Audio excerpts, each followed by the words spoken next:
Edmond Chouinard, coordonnateur à la gestion des cours d'eau au sein de la MRC de Portneuf.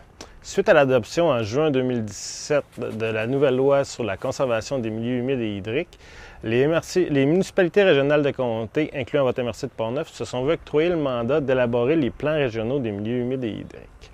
Ces plans régionaux devront être déposés pour le 16 juin 2022.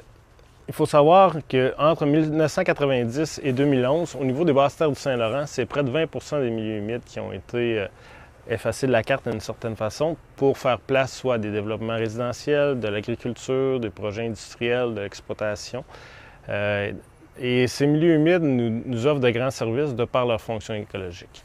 Ils peuvent, entre autres, offrir une certaine résilience face à la pollution diffuse de différents types d'exploitation. Ils peuvent également nous protéger d'inondations par l'absorption via leur masse des arrivées d'eau suite à des précipitations de grande envergure. Ils peuvent également garder une bonne recharge au niveau de la nappe phréatique pour tout ce qui est approvisionnement en eau potable pour nos communautés. Au niveau de l'élaboration de ces plans régionaux, 3 principes majeurs sont à respecter. On doit favoriser une atteinte de aucune perte, donc aucune perte nette de milieux humides tant en superficie. Ensuite de ça, on doit assurer une gestion cohérente par bassin versant ou sous-bassin versant qui seront délimités là, dans une phase de diagnostic. Ensuite de ça, on doit tenir compte également des enjeux liés au changement climatique qui devraient donc venir influencer soit par des phénomènes de précipitation plus intenses, donc des inondations plus majeures ou des sécheresses plus grandes également pour tout ce qui est le volet irrigation en milieu agricole, par exemple. Les territoires visés par les plans régionaux s'appliquent à l'ensemble des milieux humides et hydriques du territoire de la MRC de Portneuf, à l'exception des terres du domaine public de l'État.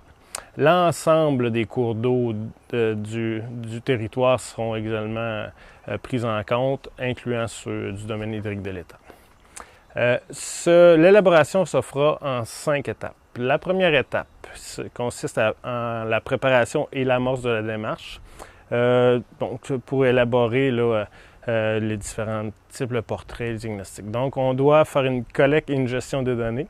On va, de façon obligatoire, prendre les données existantes, c'est-à-dire les milieux humides et hydriques qui sont déjà cartographiés par des travaux précédents qui ont été effectués, dans notre cas, par Canard Illimité en partenariat avec le ministère de l'Environnement et différents partenaires locaux, ce qui nous donne, grosso modo, pour l'ensemble de notre territoire, plus de 18 000 hectares de milieux humides répartis en 8 000 entités et un petit peu plus.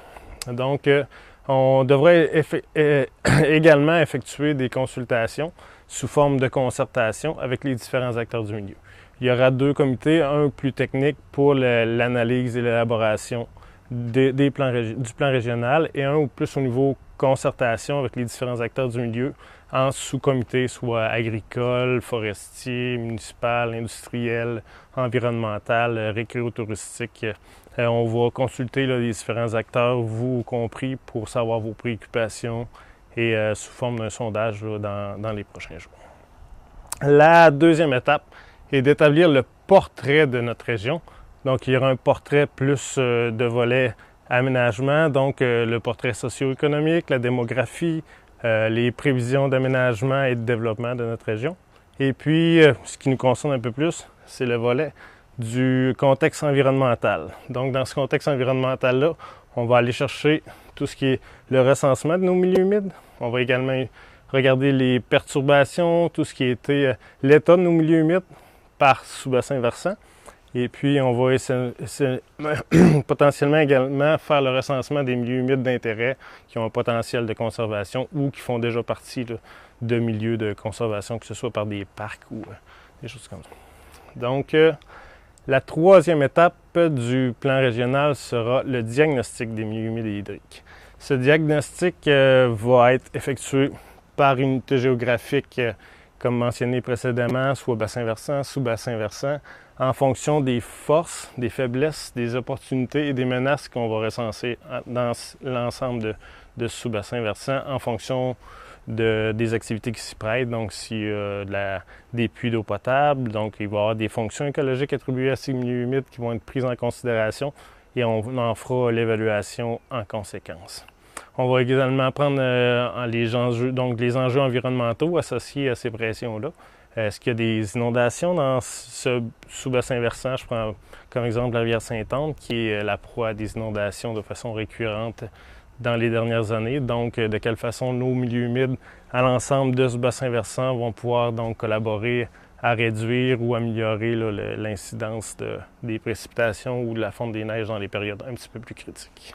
La quatrième étape se verra au niveau des choix et des engagements de la MRC de Portneuf face à la conservation. Donc, on va cibler là, dans un premier temps les milieux humides et hydriques d'intérêt pour la conservation. Ensuite de ça, on va séparer là, avec les autres types de milieux humides. Donc, au niveau de ces milieux humides-là pour la conservation, est-ce qu'ils font partie intégrale déjà des schémas d'aménagement présents au niveau de la MRC? Ou est-ce qu'on peut voir des conciliations afin d'éviter, de minimiser les impacts sur les milieux humides là, qui offrent des fonctions ou des services écologiques de grande envergure au niveau là, du territoire? Il y aura des milieux humides, c'est sûr, à protéger dans leur état intégral, mais ça, ils font probablement déjà partie d'une orientation ou déjà protégés. Et puis, donc, des milieux humides aussi à l'utilisation durable de la ressource. Donc, il faut savoir aussi que les plans régionaux ne veulent pas nécessairement mettre une cloche de verre au-dessus de ces milieux humides-là. L'exploitation de façon durable là, est tout à fait conciliable là, avec une certaine protection de ces milieux-là. Donc, il y aura également des milieux humides potentiellement à restaurer et des milieux humides à créer. Ça, c'est un autre volet qu'on va aller toucher un petit peu plus tard. Donc, la cinquième étape, et la plus importante, est l'élaboration d'une stratégie de conservation des milieux humides et hydriques. Donc, il faudrait identifier dans l'élaboration des moyens de conservation utilisés. Ça peut être soit par de la conservation volontaire, par des acquisitions, de l'implantation au niveau du schéma d'aménagement, parce que le but final de l'élaboration des plans régionaux, c'est bien sûr d'incorporer le tout dans le schéma d'aménagement et de développement là, de la MRC. Donc, il y aura également probablement des activités de sensibilisation reliées à ça et un plan d'action avec qu'est-ce qu'on va faire dans le futur comme action concrète suite à l'élaboration de ce plan-là, avec un suivi des actions là, concrètes sur une décennie. Donc, on va aller voir sur 10 ans, parce qu'à tous les 10 ans, dans le fond, le plan régional va être à reconduire suite au dépôt. Le tout, donc, devra être accepté en juin 2022 et le suivi sur 10 ans. S'en suivra là, donc une évaluation des résultats et un nouveau dépôt là, des plans régionaux. Pour donner suite à son objectif d'aucune perte nette tant en superficie qu'au niveau des fonctions écologiques, au niveau des milieux humides, le gouvernement du Québec a mis en place un programme de création et de restauration des milieux humides et hydriques. Ce programme se développe en deux volets. Un volet qui consiste principalement à offrir un soutien à la conception et à la planification des projets de restauration et de création des milieux humides et hydriques. Et un deuxième volet qui se veut un soutien à la réalisation des projets de restauration et de création des milieux humides et hydriques, tant au niveau de la superficie que des fonctions écologiques. Donc, ce qu'on veut s'entendre, c'est que oui, les superficies sont un moyen simple de calculer, mais les services rendus par ces milieux humides-là, c'est ce qui est pris en considération au niveau de l'analyse des projets qui seront déposés. Au niveau du volet 1, qui est donc le soutien à la conception et la réalisation, on parle ici d'accompagner et d'aider donc financièrement les organismes qui vont déposer des projets. Les organismes admissibles sont tout ce qui est OBV, municipalités, MRC, les industriels aussi ou les propriétaires privés de terrain qui voudraient faire des projets de restauration ou de création. Donc, l'élaboration de ces projets au niveau des dépenses admissibles, ce qu'on peut penser entre autres, c'est les frais administratifs, mais les frais de conception, soit au niveau des génies, au niveau de l'inventaire, de la superficie ou des terrains qui sont potentiellement applicables à une création, une restauration des milieux humides, incluant les fonctions écologiques. Cette aide se veut d'un maximum de 20 000, qui est déposé là, en deux versements de 10 000 et donc deux versements de 10 000 là, suite au dépôt des différents documents. Le deuxième volet, là, qui est au niveau de la réalisation et la création des milieux humides et hydriques, l'enveloppe est beaucoup plus grande, mais il faut savoir que les budgets maximaux attribués aux différents projets au niveau des MRC est égal, dans le fond, au niveau des montants reçus par rapport à l'atteinte aux milieux humides et hydriques qui s'est passé sur notre territoire de la MRC. Donc, dans le régime actuel de la loi, quelqu'un fait un projet dans des milieux humides et hydriques doit donner une compensation financière au ministère de l'Environnement. Et cette enveloppe-là, donc, sera utilisée pour faire de la restauration et de la création de milieux humides et hydriques.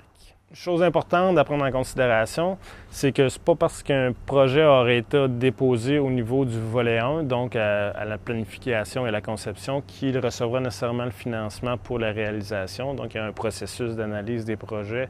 S'il y en a plusieurs, donc les meilleurs seront pris en fonction de l'argent disponible. Et également, on n'est pas obligé de passer par le volet 1 pour faire un projet de restauration directe. Si le projet est déjà bien entamé, bien structuré, vous pouvez le déposer directement dans le volet 2 pour procéder à une réalisation, une création, une restauration d'un milieu humide sur le territoire de votre MRC.